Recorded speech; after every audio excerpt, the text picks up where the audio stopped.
Hello, this is Notaspringchick, and as St. Patrick's Day gets closer and closer, there's one thing that's always probably on your mind, and that's corned beef brisket. Corned beef. Drinking beer and shamrock shakes. Not necessarily in that order, but today we're going to show you how to make corned beef brisket. And then afterwards, Reuben sandwiches. Oh, yeah. Reuben sandwiches. Yeah.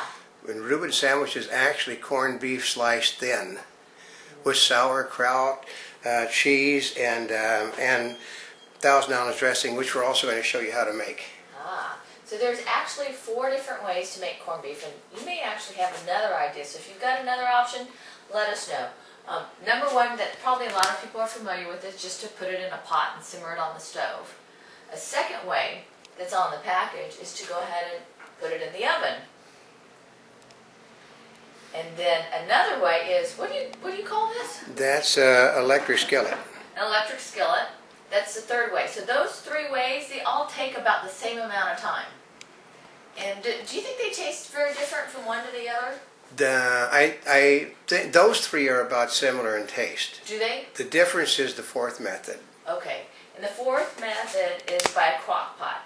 And the reason I really like this one is, well, those all take about the same amount of time. This one actually takes longer, but it simmers in the juices. Well, because you don't need, I mean, see, like it's just a totally different taste.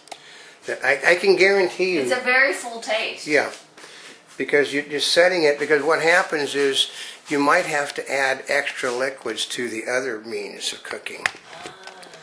It depends upon, because the problem when they say a temperature to cook it at, everybody's stove and everybody's oven is different. Well, there's one thing about crock pots. This is the one time of year that I always wish my crock pot was larger. Most of the times it's fine. This one we're working on, what does this say? I'm about a 4. I had a 6. 5 quart or 6, I don't know. I had one that was considerably larger than that we would cook. Okay. Then you can get a larger. These are like 3-4 pounds that we've got. I think that we would get like 6-pounders and put in. Really? Yeah. Whoa. You know, but we like to eat. So anyway, those are the different ways that you can do it. Today what we're going to focus on is cooking it in the electric skillet as well as the crock pot. And we're using the electric skillet because it is an Energy Star skillet, which will take less energy than the other 2 devices. The crock pot will take the less energy of all. Well, here's one of the things is with the stove, you can't leave it. That's right. I mean, you need to be home. You've got to be home. Electric skillet, you still need to be home. You can't go off and leave it. The only one you can leave is the crock pot. Yeah, and this one, so you can, make it in the morning, come home in the evening. Yeah, it's after just work. That's right. But it's probably why some people love crock pots. But the electric skillet, though, we trotted it out because a lot of people think it's very difficult to cook these things. We're going to show you how you can cook it in just a plug-in appliance. Oh, I didn't say that was the oven. That must have been a timer. Okay, so some of the other ingredients that we have, of course, the first most important ingredient is your corned beef. Yeah, and now is the very best time. I mean, by the time you see this, they may be all gone, but okay, all the grocery stores have come-ons. Oh, yeah. Now, here's the thing is, when you look for the corned beef, if you're getting the one on sale for 99 cents a pound, when you're looking through the corned beef, make sure the one you're picking up is that price, because sometimes they mix them all up. Yes, sometimes.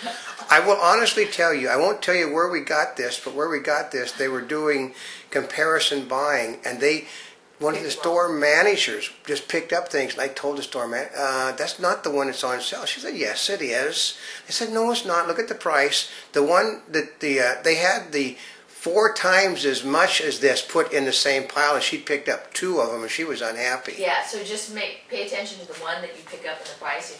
Now, when you pick up the corned beef, notice this one is long and flat. Yeah, these are the jewels in the crown, as they say. Why do you think? Because for slicing the sandwiches. Oh, right? yeah. Because the other ones have more of a.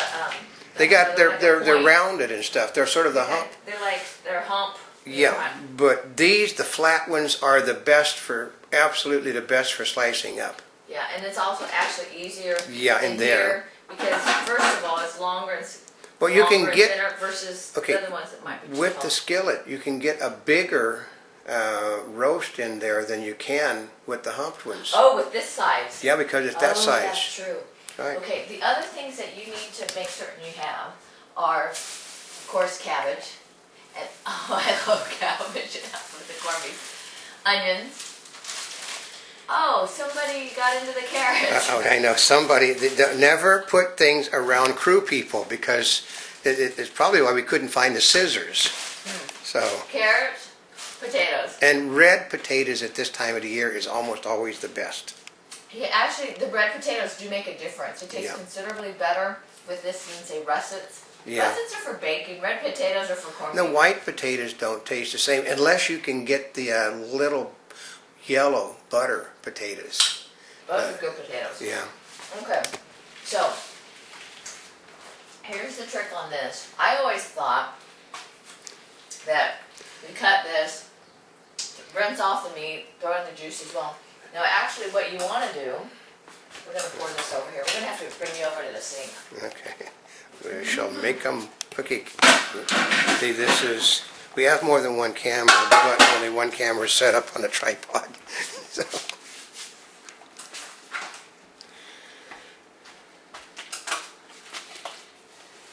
Okay, so I'm looking for these corners here. Yeah, there's one corner that will look more like it's a drainage spot than Like the that others. Yeah. They conveniently give you a spot that you can cut across. Smart people, these packaging people, as they will tell you how smart they are. Yeah, that's why they're shaped like that, if you're ever curious. So what I'm doing is I'm draining the juices in here, because why waste all this flavor? Yeah, and then you squeeze a little bit too to make certain you can get all the juices out of it, because as you can see how much juice is actually in this thing. That is flavor. And see, look at that. See all the juice is coming out. And if you throw that away, you're throwing away part of what makes it what it is. Oh, you're throwing out some of the flavor, and because part of it is, it's much better to have lots of flavor in it. Yeah, see, that's right. Just see how much just comes out. And then all you got to do is just slice the top and set her in now. No, but it's actually it's probably easier to go from the end. It was already cut open, but. Oh well. I know. I'm right-handed, so that's. That's the problem is I'm left-handed. Oh, well, no wonder why. Not only was it easier, Yeah. he's left-handed. Okay, so now we're going to go ahead and put it. And first of all, we'll also be honest.